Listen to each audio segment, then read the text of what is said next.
Hello दोस्तों, एक बार फिर से आपका स्वागत है नए टॉपिक के साथ। और दोस्तों, आज का हमारा टॉपिक है कंक्रीट एएसी ब्लॉक्स और difference between brick work and block work. दोस्तों, आज के इस वीडियो में हम आपको कंक्रीट एएसी ब्लॉक्स के बारे में बताएंगे और आपको डिफरेंसेस बताएंगे ब्रिक वर्क और ब्लॉक वर्क में क्या क्या होता है। बेसिकली हम आपको बताएंगे कि एक पर्टिकुलर एरिया की ब्रिक वर्क और ब्लॉक वर्क करने में कितना कॉस्ट वेरिएशन आता है और हम ब्लॉक वर्क करके कितना पैसा बचा सकते हैं कंपेरिजन टू ब्रिक वर्क। तो दोस्तों, अगर अभी तक आपने इस चैनल को सब्सक्राइब नहीं किया तो सब्सक्राइब करें, लाइक करें, कमेंट्स करें एंड अपने दोस्तों को भी बताएं इस चैनल के बारे में। तो दोस्तों, आइए आज हम अपना टॉपिक शुरू करते हैं, that is concrete AAC blocks. तो पहले हम कॉन्क्रीट एएसी ब्लॉक्स के बारे में पढ़ेंगे। तो दोस्तों, जो एएसी ब्लॉक्स होते हैं वो ग्रीन बिल्डिंग मटेरियल होता है जो एनबीसीसी के नॉर्म्स के अकॉर्डिंग फिट होता है। और आजकल ये एक नॉर्म है कि हमें ग्रीन बिल्डिंग मटेरियल ही लगाना है अपनी बिल्डिंग में, उसको ग्रीन बिल्डिंग बनाने के लिए। सेकेंड ऑफ ऑल दोस्तों, ये जो ब्लॉक्स होते हैं हमारे easy to handle than red clay bricks. ये ब्रिक्स के कंपैरिजन में काफ़ी इजी होते हैं हैंडल करने के लिए। ये इजी क्यों होते हैं ये मैं आपको नीचे भी बताऊंगा कि क्या क्या इनके रीजंस होते हैं कि जिसकी वजह से ये इजी टू हैंडल होते हैं। दोस्तों, जो हमारे ब्लॉक्स होते हैं वो नॉर्मली कंस्ट्रक्शन में, जो हमारा नॉर्थ इंडिया में कंस्ट्रक्शन या फिर इंडिया में कंस्ट्रक्शन होता है, उसमें जो साइजेज यूज़ करते हैं हम वो 600 mm by 200 mm by 100 mm and 600 mm by 200 mm 200 mm के यूज़ करते हैं।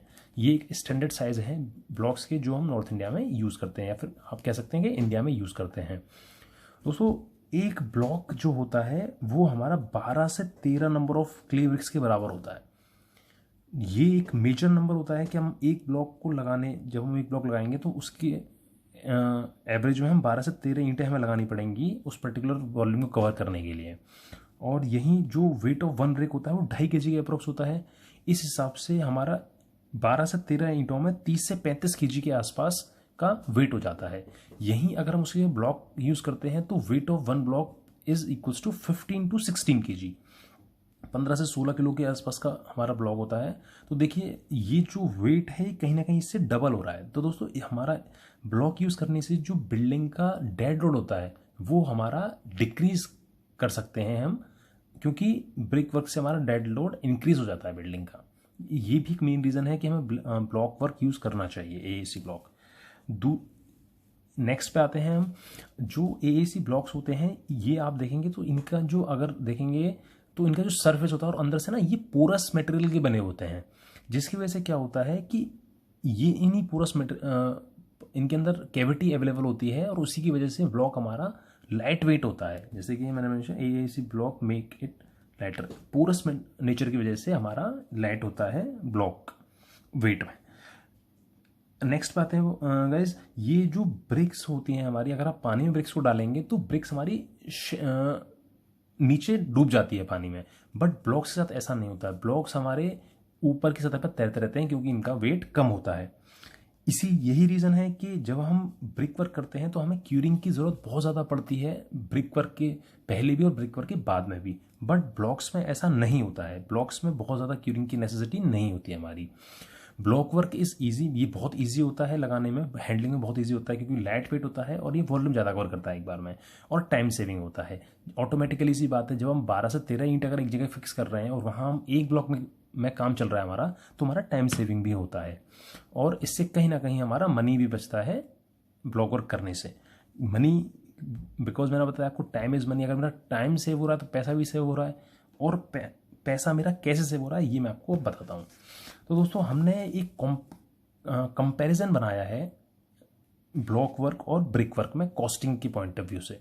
तो जैसा कि आप देख पा रहे हैं कि ये मैंने एक 3.25 मीटर की वॉल ली है, यहाँ भी ली है, यहाँ भी ली है, और इसकी जो हाइट है वो 2.4 मीटर है। तो दोस्तों, 3.25 मीटर इंटू 2.4 मीटर की मैंने एक वॉल ली है जिसमें मैंने ब्लॉक वर्क भी किया है और ब्रिक वर्क भी किया है। तो दोस्तों, जब हम इसका ब्लॉक वर्क कर रहे हैं तो ब्लॉक वर्क में हमारा 65 नंबर ऑफ ब्लॉक वर्क में काम हो जाएगा। 65 नंबर ऑफ ब्लॉक्स हमें 600 बाई 200 बाई 200 के यूज़ होंगे। यहीं जो ब्रिक है हमारी वो 870 ब्रिक्स के अप्रोक्स यूज़ होंगी इस पर्टिकुलर को ब्रिक वर्क करने के लिए। दोस्तों इसमें क्या होता है कि इसमें हमें लगाने के लिए जो हमारा फर्स्ट जो हम रंगत करते हैं, रंगत हमें सिर्फ मोटार से की जाती है ब्लॉक वर्क में। बाकी काम को करने के लिए इसका एक केमिकल आता है, एडेसिव एजेंट, जिसको हम फिक्सो ब्लॉक बोलते हैं। और भी कई कंपनीज के आते हैं, मैं आपको एक कंपनी का बता रहा हूँ। उसमें हम सीमेंट और एडेसिव एजेंट मिलाते हैं 3:1 के रेशियो में, और उसकी 3 से 4 mm की एक लेयर बिछा के ब्लॉक वर्क को कंप्लीट कर देते हैं। यहीं इसके कंपैरिजन में ब्रिक वर्क में क्या होता है, ब्रिक वर्क हमें पूरा मोटार से करना पड़ता है, और इसे करने के लिए हमें सीमेंट सैंड का 1:6 का रेशियो पूरा चाहिए होता है थ्रू आउट, नीचे से ऊपर तक। ठीक है दोस्तों, अब हम आते हैं टाइम टेकिंग पे। तो जैसे कि block work easy to handle है, तो इस पर्टिकुलर 3.25 इंटू 2.4 मीटर की वॉल को करने में 2 मैसन 2 लेबर 3 से 4 घंटे में इस ब्लॉक वर्क को कर देंगे। यहीं ब्रिक वर्क हमारा कम से कम 7 से 8 घंटे में 2 मैसन 2 लेबर इस पूरे ब्रिक वर्क को 900 ब्रिक्स के अप्रोक्स को इसमें पर्टिकुलर वॉल में लगा पाएंगे। इसके बाद दोस्तों जैसे मैंने बताया कि इसमें जो ब्लॉक वर्क है हमारा, यहाँ पर हमारे 200 से 250 जॉइंट्स आएंगे सिर्फ, क्योंकि इसका साइज बड़ा होता है।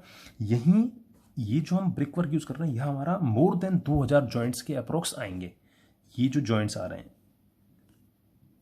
ये जो आप देख रहे हैं, ये सारे जॉइंट्स उसमें ज़्यादा होंगे ब्रिक में, ये हमारे 2000 से ऊपर पहुंच जाते हैं।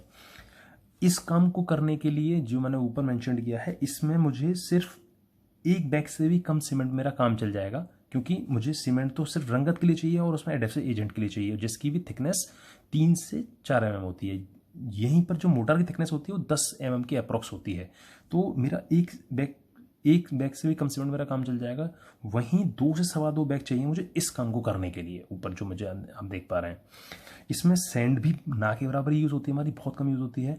और ब्रिक वर्क के लिए सैंड हमारा 0.5 MT यूज़ हो जाएगा। दोस्तों सैंड हमारी काफ़ी कॉस्टली होती जा रही है आजकल, इस वजह से इसकी कॉस्ट और बढ़ जाती है ब्रिक वर्क करने की वजह से। तो अगर आप 2 मैसन 2 लेबर काम कर रहे हैं और उनकी 750 रुपये लेबर और मैसन की दिहाड़ी है, तो 2 लेबर 2 मैसन का 1500 रुपये बनता है 8 घंटे का, जो कि हमने यहाँ किया है।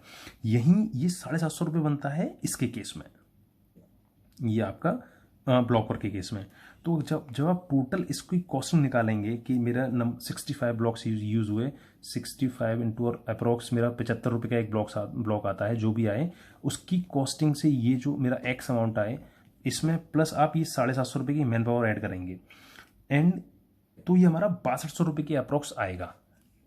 ये जो आपका ब्लॉक का प्राइस है, ये रीजन टू रीजन थोड़ा वेरी भी कर सकता है, तो कहीं 75 रुपये, कहीं 80 रुपये भी आ सकता है। तो आपको 65 इंटू जब 70 रुपये 75 रुपये जो भी आपका ब्लॉक का साइज है वो करेंगे, और उसमें मैन पावर ऐड कर देंगे, तो मेरा 6200 रुपये के अप्रोक्स आएगा।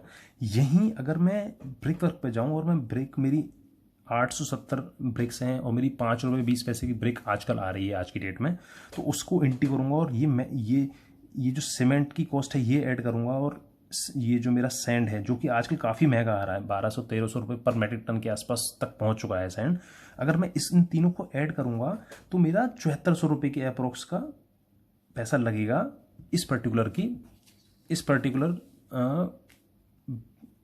ब्रिक वॉल को करने में। तो दोस्तों यहाँ आप देख पा रहे हैं, तो अप्रोक्स 20% के आसपास मेरी कॉस्ट सेविंग यहीं तक हो रही है। 20 से 25% मेरी कॉस्ट सेविंग ब्लॉक वर्क में हो रही है, जो कि ब्रिक वर्क में एक्स्ट्रा पे करना पड़ रहा है। अब आते हैं इसके आगे के फेज पर।